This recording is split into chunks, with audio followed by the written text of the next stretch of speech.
Thrill Seekers, and that, continuing on from last week's Rocky Erickson special, was another Rocky Erickson song by special request. If you have ghosts, then you have everything. All right, continuing, well, no, not continuing, that was continuing. Now I'd like to read you some Dogen. I haven't read Dogen for a long time. This is from Genjo Koan, and this is another special request. Genjo Koan is probably Dogen's most famous piece of writing. It appears in Shobo Genzo, Book 1 of the Nishijima Cross version. It appears in pretty much every collection anybody's ever put out of Dogen's sort of greatest hits. It's in Book 1 of every version of Dogen's Shobo Genzo that I know of. And I'm going to read you just 2 paragraphs of it because somebody had asked me to comment on this, and I thought I'd see what I could do with it. Okay. And he just wanted me to, the commenter, or the person who asked me about this just wanted me to comment about one line, but I thought I'd better give you the whole context. So I'm going to read you 2 paragraphs, and the line in question appears in them. So let's just read the paragraphs first, and then we'll go on with the commentary. Okay. This is the most famous part. The part I'm about to read is probably the most famous part of Genjo Koan. So we're going to start off with the big famous quote. To learn the Buddhist truth is to learn ourselves. To learn ourselves is to forget ourselves. To forget ourselves is to be experienced by the myriad dharmas. To be experienced by the myriad dharmas is to let our own body and mind and the body and mind of the external world fall away. There is a state in which the traces of realization are forgotten, and it manifests the traces of forgotten realization for a long, long time. So that's one paragraph. The next paragraph goes. When people first seek the Dharma, we are far removed from the borders of Dharma. But as soon as the Dharma is authentically transmitted to us, we are a human being in our original element. When a man is sailing along in a boat and he moves his eyes to the shore, he misapprehends that the shore is moving. But if he keeps his eyes fixed on the boat, he knows that it is the boat which is moving forward. Similarly, when we try to understand the myriad dharmas on the basis of confused assumptions about body and mind, we misapprehend that our own mind and our own essence may be permanent. I looked that up to make sure what he was saying with permanent, and it also means eternal. If we become familiar with action and come back to this concrete place, the truth is evident that the myriad dharmas are not self. And for those of you who've been following along in past videos, the word that he's using that's being translated as self here is ware. And I made a video about the use of ware and jiko. These are 2 words that are often translated both as self, because they're both translated as self. And when Dogen uses ware, he tends to mean the personal individual self, and when he uses jiko, he's using more of a mystical sense of the self that is the self of the whole universe. In this case, he's using ware, the personal self. And here is the line that my correspondent wanted me to comment on. So here we go. Firewood becomes ash. It can never go back to being firewood. Nevertheless, we should not take the view that ash is its future and firewood is its past. Remember, firewood abides in the place of firewood in the Dharma. It has a past and it has a future. Although it has a past and a future, the past and the future are cut off. Ziggy is barking at the people who are doing some work in the yard next door, and I'm sorry that there's noise, but that's life. It has a past and a future. The ash has a... Let me go. Okay. Firewood abides in the place of firewood in the Dharma. It has a past and it has a future. Although it has a past and a future, the past and the future are cut off. Ash exists in the place of ash in the Dharma. It has a past and it has a future. The firewood, after becoming ash, does not become firewood. Similarly, human beings after death do not live again. At the same time, it is an established custom in the Buddha Dharma not to say that life turns into death. This is why we speak of no appearance, and that no appearance is fusho, which could mean no life. He's choosing, Nishijima and Cross are choosing to translate it as no appearance. And let me continue. And it is the Buddha's preaching established in the turning of the Dharma wheel that death does not turn into life.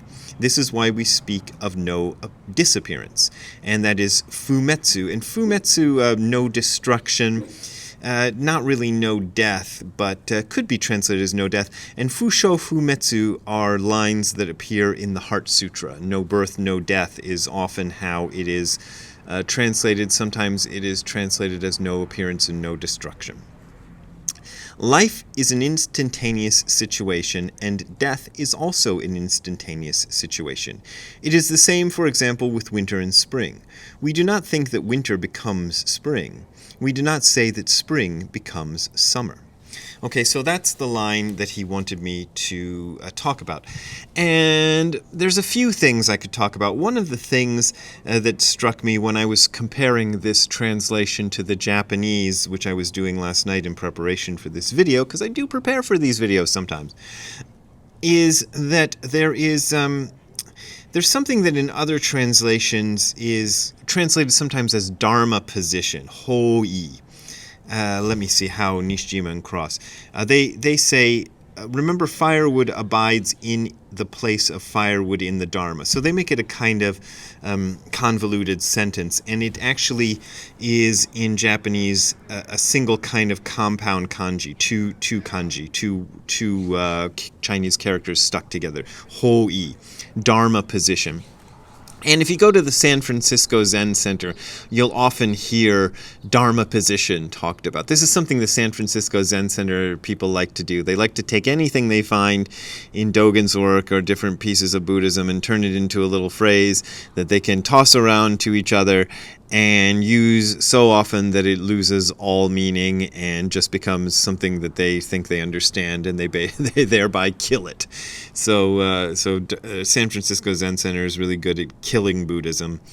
I think San Francisco Zen Center is basically in the business of professionally killing Buddhism, but that's a story for maybe another place.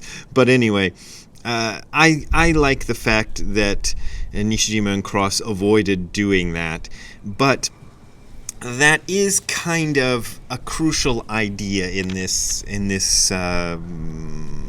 whole phrase that he's talking about. That so I do have to admit that. So when I first came across this, firewood after becoming ash does not become firewood. Similarly, human beings after death do not live again. When I first came across that, probably sitting in one of Nishijima Roshi's Zen classes in Tokyo, I found it kind of depressing because, like everybody else, I want to believe in life after death. I want to believe I live forever. Wasn't there a Oasis song about that? Probably around the time that I was sitting there listening to this talk, or listening to Nishijima Roshi talk about this, was the time that the Oasis song was popular. It's about the 90s, right? And I want to live forever. I probably should have picked that as my song for the day. But so I thought, when you die, you're dead, and that's it. And it sort of is a kind of heavy denial of at least the standard interpretation of reincarnation that most of us in the West are used to. And one of the things I like to point out whenever reincarnation comes up, when Westerners discuss it, is that when people in the West hear about reincarnation associated with Buddhism, usually we are like, yay, great, we get to be reincarnated, woo, that's great. When it's presented in Hinduism and Buddhism, reincarnation is usually a bad thing. Usually the idea is we don't want to be reincarnated. We want to merge with the oneness of everything and never be reincarnated again. The object of the game in Buddhism and Hinduism is not to be reincarnated. So that's a real difference. So most people, when in the New Age movement, they're like, "Yay, reincarnation! Goody, we get to be reincarnated," and they get really excited about it. Whereas Hindus and Buddhists sort of it's a cultural assumption that reincarnation is a thing that happens, and we want to avoid it. So just take that for whatever it's worth. But one of the ideas is that we don't say that life turns into death. He also says this. So life exists in the Dharma position, to use the San Francisco Zen Center's dirty word, of life. Death exists in the Dharma position of death. Life is life, death is death. This moment is this moment, and each moment is the universe, as Dainin Katagiri says. So each moment is itself. So in the one sense, if you're talking about time as a line, then when you die, you're dead, you're not coming back to life again. Sure. That is, I think, a fact, and it's kind of undeniable. Sorry, my paper's flapping around. You can probably hear it on the mic. But on the other hand, it's not as bleak as all that, because when you're alive, you're fully alive at this moment, and life is something that isn't confined to life and death. And I found another quote. Somebody had asked me if I had ever done a commentary on Busho, which is the first chapter that appears in the second volume of Shobo Genzo. And I didn't answer this to him in the email, but I could have answered this. When I did the book Don't Be a Jerk, I took all of the chapters that appear in the first volume of the Nishijima Cross version of Shobo Genzo and did my own English renditions, my own paraphrasings of them. When I decided to do a follow-up of that, I thought, well, maybe I'll just go for book 2. And the first chapter in book 2 is Busho, which is Buddha nature. And I looked at that thing, and that is long. It's almost 40 pages. I think it's 37 pages. And I thought, oh, God, I'll never get through 37 pages. Especially if it's the first chapter in the book, it's going to drive the audience crazy trying to get through all that. And it's going to drive me crazy trying to write it. And that's when I decided to just pick my favorite chapters from the rest of Shobo Genzo rather than go for book 2. So that's why there's no commentary on Busho. But I'm pretty sure I addressed a Busho here and there, the chapter Buddha Nature in Sit Down and Shut Up, and maybe in other places. But because it's a good chapter of Dogen, and maybe I should get to it. But there is a nice discussion at the end of Busho, of Buddha Nature, of this koan. And the koan goes like this. In the order of Master Chosa Keishin, I think this might be the same guy that I talked about in yesterday's. It just struck me, so I'm not going to go look it up, but I think this might be the same guy we talked about in yesterday's video. Go look at yesterday's video and see if it's the same name. In the order of Master Chosa Keishin, government official Jiku asks, an earthworm has been cut into 2, and the 2 parts are both moving.